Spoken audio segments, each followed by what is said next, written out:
की खाड़ी में इस वक्त सब कुछ शांत दिख रहा है, लेकिन इस सन्नाटे के पीछे एक बड़ा तूफान छिपा है। रात के अंधेरे में तेल से भरे जहाज आगे बढ़ रहे हैं, ऊपर लड़ाकू विमान गश्त कर रहे हैं और तभी एक चेतावनी आती है हॉर्मुज पर ईरान की नजर। जी हाँ, दुनिया की सबसे अहम तेल supply line straight of Hormuz जहां से गुजरता है, दुनिया का करीब 20% तेल अब वहां ईरान ने बैठा दिया है, यानी कि अपना नया चौकीदार। क्या बिना तेहरान की मर्जी कोई जहाज आगे नहीं बढ़ पाएगा? क्या अमेरिका की समुद्री ताकत को खुली चुनौती मिल चुकी है? और क्या मिडिल ईस्ट एक नई जंग की तरफ बढ़ रहा है?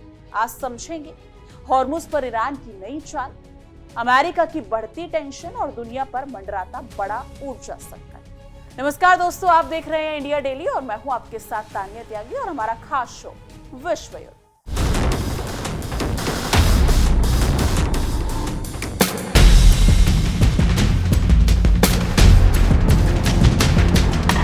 मिडिल ईस्ट की तपती रेत पर इस वक्त ऐसा सन्नाटा पसरा है जिसके पीछे तूफान की आहट साफ सुनाई दे रही है। फारस की खाड़ी के ऊपर मंडराते लड़ाकू विमान, समुद्र में गश्त लगाते युद्धपोत, तेल टैंकरों के बीच पसरा डर और दुनिया की महाशक्तियों के बीच बढ़ती तनातनी। सब कुछ इस ओर इशारा कर रहा है कि आने वाले दिन सिर्फ मिडिल ईस्ट ही नहीं बल्कि पूरी दुनिया की राजनीति और अर्थव्यवस्था को हिला सकते हैं। वजह है स्ट्रेट ऑफ हॉर्मुज, वही हॉर्मुज जहां से दुनिया के करीब 20% तेल और गैस की सप्लाई गुजरती है। लेकिन अब इस समुद्री रास्ते पर ईरान ने ऐसा दांव चला है जिसने वॉशिंगटन से लेकर यूरोप तक बेचैनी बढ़ा दी है। तेहरान में यानी कि पर्शियन गल्फ स्ट्रेट अथॉरिटी यानी कि PGSA बनाकर साफ कर दिया है कि अब हॉर्मुज से गुजरने वाला हर जहाज उसकी नजर में होगा। यानी अब खाड़ी के पानी में सिर्फ व्यापार नहीं चलेगा बल्कि ताकत की राजनीति भी खुलेआम तैरेगी। ईरान की एक घोषणा ऐसे वक्त पर आई है जब अमेरिका और इजराइल के साथ उसकी तनातनी लगातार चरम पर बनी है।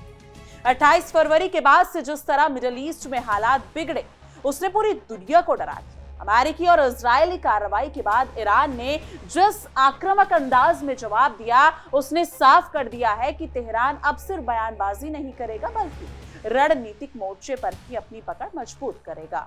हॉर्मुज पर नई अथॉरिटी बनाना उसी रणनीति का हिस्सा माना जा रहा है।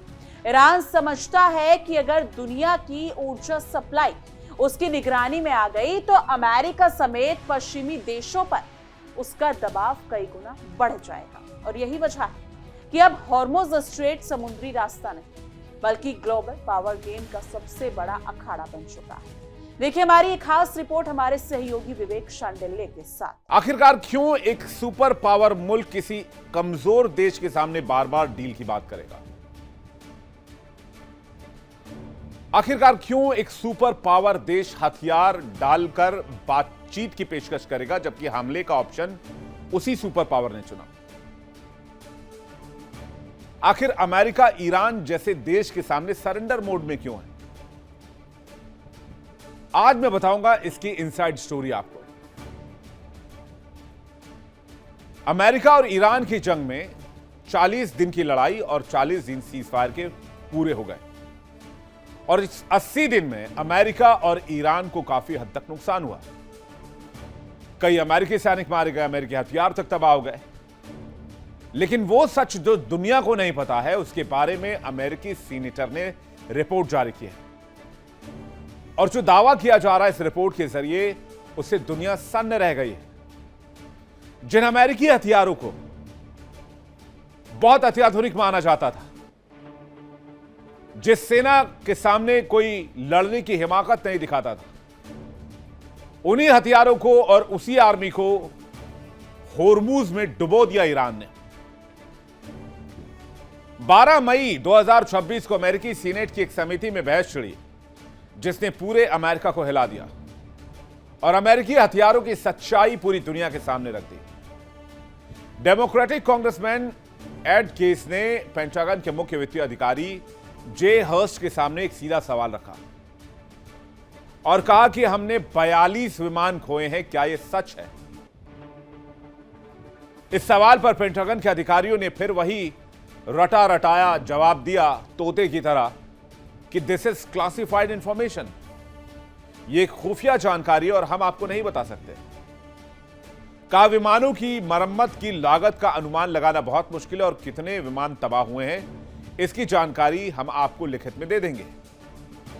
यानी पेंटागन खुद नहीं बताना चाहता था नुकसान कितना हुआ है, लेकिन अमेरिकी कांग्रेस की रिसर्च सर्विस CRS ने एक रिपोर्ट जारी की जिसमें सारी जानकारी खुलकर सामने आ गई।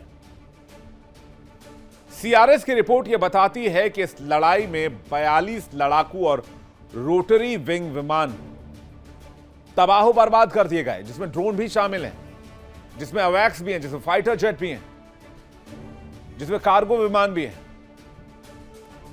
और यह operation epic fury operation epic fail fury में तब्दील हो गई।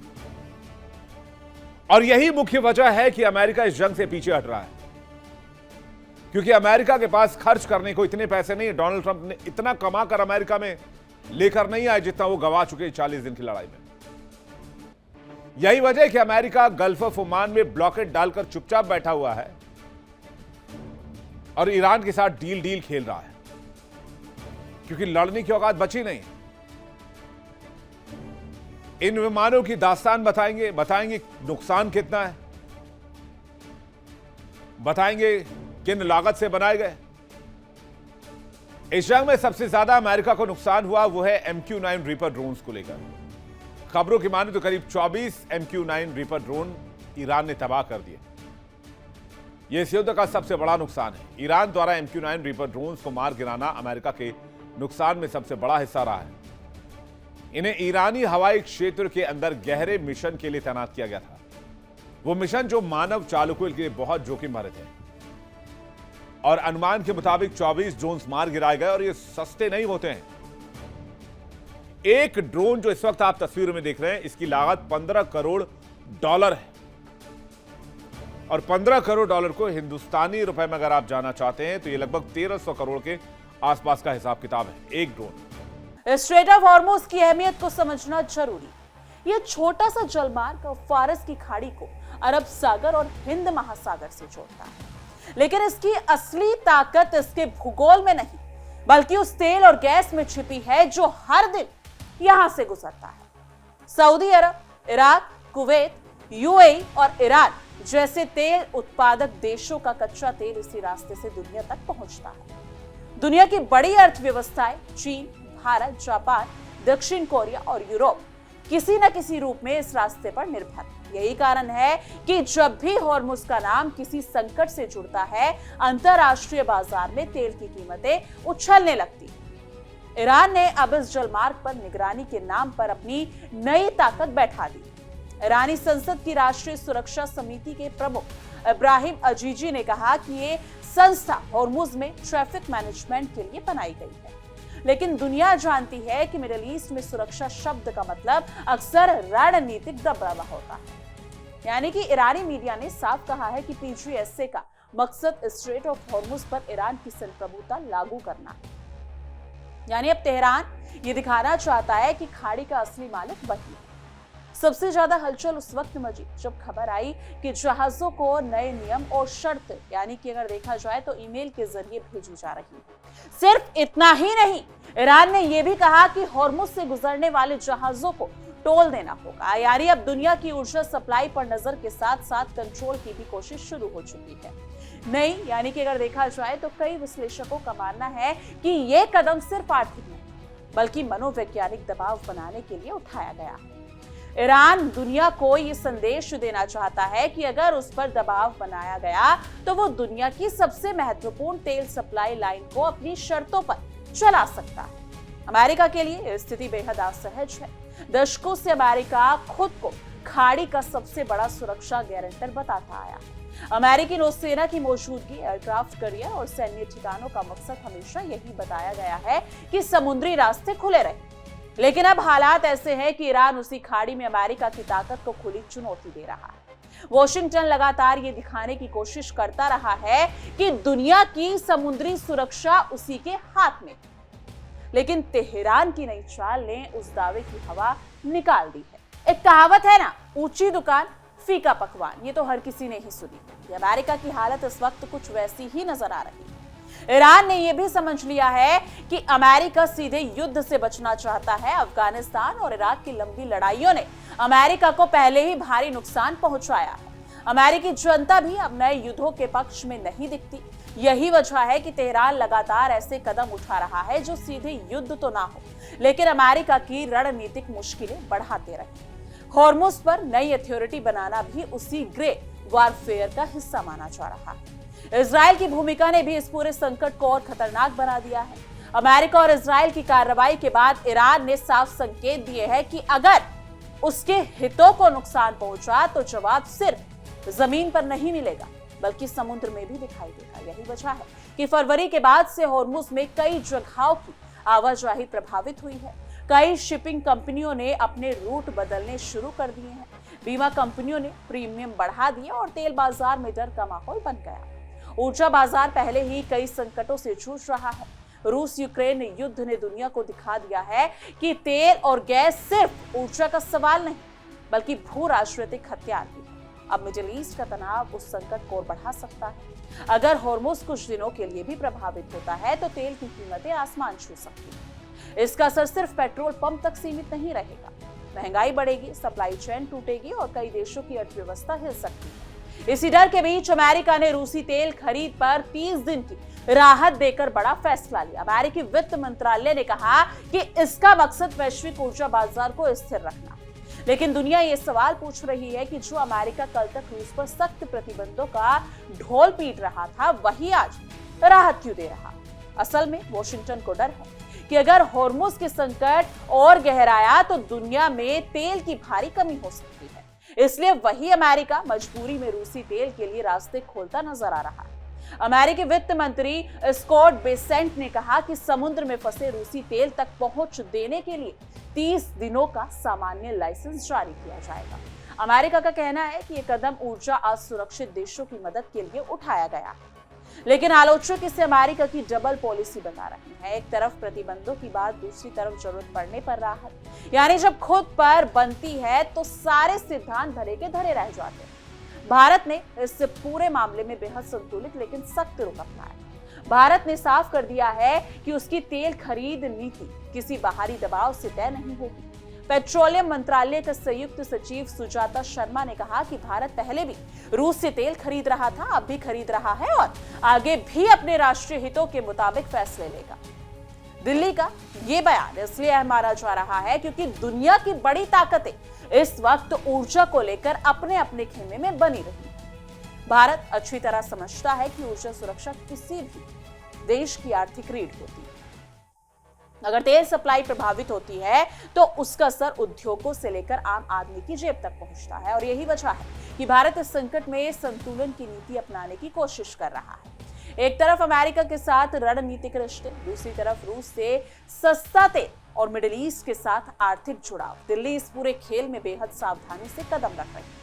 चीन भी इस पूरे संकट को बेहद ध्यान से देख रहा है। चीन दुनिया का सबसे बड़ा ऊर्जा आयातक है और उसकी बड़ी डील जरूरतें मिडिल ईस्ट से पूरी तरह होती हैं। और हॉर्मुज में संकट बढ़ता है तो सबसे बड़ा झटका चीन को भी लग सकता है। यही वजह है कि बीजिंग लगातार तनाव कम करने की बात कर रहा है, लेकिन कई विशेषज्ञ मानते हैं कि चीन पर्दे के पीछे संकट से रणनीतिक फायदा उठाने की कोशिश भी कर सकता है। यूरोप की स्थिति भी आसान नहीं। रूस यूक्रेन युद्ध के बाद यूरोप पहले ही ऊर्जा संकट झेल चुका है। गैस की कीमतों ने वहां उद्योगों और आम लोगों दोनों को परेशान किया। अब अगर मिडिल ईस्ट में नया संकट खड़ा होता है तो यूरोप के लिए हालात और मुश्किल हो सकते हैं। यही वजह है कि यूरोपीय देश लगातार कूटनीतिक समाधान की अपील कर रहे हैं। लेकिन सवाल यह है कि हालात सिर्फ कूटनीति से संभल पाएंगे। मिडिल ईस्ट का इतिहास बताता है कि यह छोटी सी चिंगारी भी बड़े विस्फोट में बदल सकती है। हॉर्मुज की भूगोलिक स्थिति ऐसी है कि वहां किसी भी सैन्य टकराव का असर पूरी दुनिया पर पड़ सकता है। अगर जहाजों की आवाजाही रुकती है तो वैश्विक बाजार में ऐसा भूचाल आ सकता है जिसकी कीमत आम लोग महंगाई के रूप में चुकाए। ईरान की रणनीति फिलहाल साफ दिखाई देती है। सीधे युद्ध से बचते हुए अपने रणनीतिक प्रभाव को बढ़ाना, हॉर्मुज पर निगरानी बढ़ाना, जहाजों पर नियम लागू करना, टोल की बात करना और समुद्री गतिविधियों को नियंत्रण करने का संदेश देना। ये सब उसी रणनीति का हिस्सा है। तेहरान ये दिखाना चाहता है कि अगर उस पर दबाव डाला गया तो वो दुनिया की ऊर्जा धमकियों को प्रभावित कर सकता है। अमेरिका के लिए सबसे बड़ी चुनौती यही कि वो ईरान को कितना रोक सकता है। खुला युद्ध उसकी प्राथमिकता नहीं दिखता, लेकिन अगर वो बहुत ज्यादा नरमी दिखाता है तो उसकी वैश्विक छवि को नुकसान हो सकता है। और यही वजह है कि वॉशिंगटन फिलहाल प्रतिबंध, सैन्य दबाव और कूटनीति तीनों रास्तों को साथ लेकर चल रहा है। मिडिल ईस्ट इस समय ताकत का खेल कभी सीधा नहीं होता। अगर देखा जाए, यहाँ दोस्त और दुश्मन दोनों पल पल बदलते रहते हैं। आज जो देश अमेरिका के साथ दिखता है, कल वही अपने हितों के लिए अलग रास्ता चुन सकता है। यही वजह है कि हॉर्मुज का संकट सिर्फ ईरान बनाम अमेरिका ही नहीं, बल्कि पूरी दुनिया के बदलते शांति संतुलन की तस्वीर बन चुका है। और अब पूरी दुनिया की नजरें उसी सवाल पर टिकी, क्या हॉर्मुज आने वाले दिनों में सिर्फ समुद्री रास्ता रहेगा या फिर महाशक्तियों की टकराहट का युद्ध क्षेत्र बन जाएगा? क्योंकि अगर यहाँ आग भड़की तो उसका धुआं सिर्फ ईस्ट तक, यानी कि मिडिल ईस्ट तक सीमित नहीं रहेगा। उसकी चिंगारियां दुनिया की हर अर्थव्यवस्था, हर बाजार और हर आम आदमी की जेब तक पहुंचेगा। तो क्या ये सिर्फ समुद्री निगरानी है या फिर दुनिया की अर्थव्यवस्था पर पकड़ मजबूत करने की तैयारी? एक तरफ ईरान है जो हॉर्मुज पर अपना दबदबा दिखा रहा है, दूसरी तरफ अमेरिका जो अब भी खुद को खाड़ी का सबसे बड़ा खिलाड़ी मानता है। लेकिन इस बार मामला सिर्फ ताकत का नहीं, तेल, व्यापार और ग्लोबल इकोनॉमी का भी। अगर हॉर्मुज में तनाव बढ़ा तो असर सिर्फ मिडिल ईस्ट तक सीमित नहीं रहेगा। महंगा तेल, टूटती सप्लाई और बढ़ती महंगाई पूरी दुनिया को हिला सकती है। फिलहाल समुद्र शांत है, लेकिन मिडिल ईस्ट का इतिहास कहता है कि यहाँ सबसे बड़े तूफान हमेशा सन्नाटे के बाद आते हैं। लेकिन जिस हिसाब से ईरान और अमेरिका के बीच में तनातनी चल रही है और हाल ही में अभी डोनाल्ड ट्रंप का स्टेटमेंट आया है कि अगर समझौता नहीं होता तो अमेरिका ईरान पर हमला करेगा, तो क्या अभी जो हाल ही में अमेरिका के राष्ट्रपति डोनाल्ड ट्रंप चाइना के राष्ट्रपति शी जिनपिंग से मिले हैं, उसके बाद उन्हें कुछ पावर्स मिली है या फिर कुछ ऐसी चीजें मिली हैं जिसके बाद सीधे आकर उन्होंने ये धमकी दी, अगर समझौता नहीं होता है तो वो ईरान पर हमला करेंगे, यानी कि युद्ध जैसी स्थिति बनती हुई नजर आ रही है। तो आखिर ऐसा क्या बातचीत हुई थी शी जिनपिंग और डोनाल्ड ट्रंप के बीच जिस हिसाब से स्टेटमेंट सामने आया है? और क्या सच में ये सिर्फ एक धमकी है या फिर कुछ सच में बड़ा होने वाला है? ये तो वक्त ही बताएगा, लेकिन इस मुद्दे पर आपकी क्या कुछ राय है कमेंट सेक्शन में जरूर साझा कीजिएगा। बाकी देश और दुनिया की तमाम बड़ी खबरों के लिए देखते रहिए इंडिया डेली और हमारा खास शो विश्व युद्ध।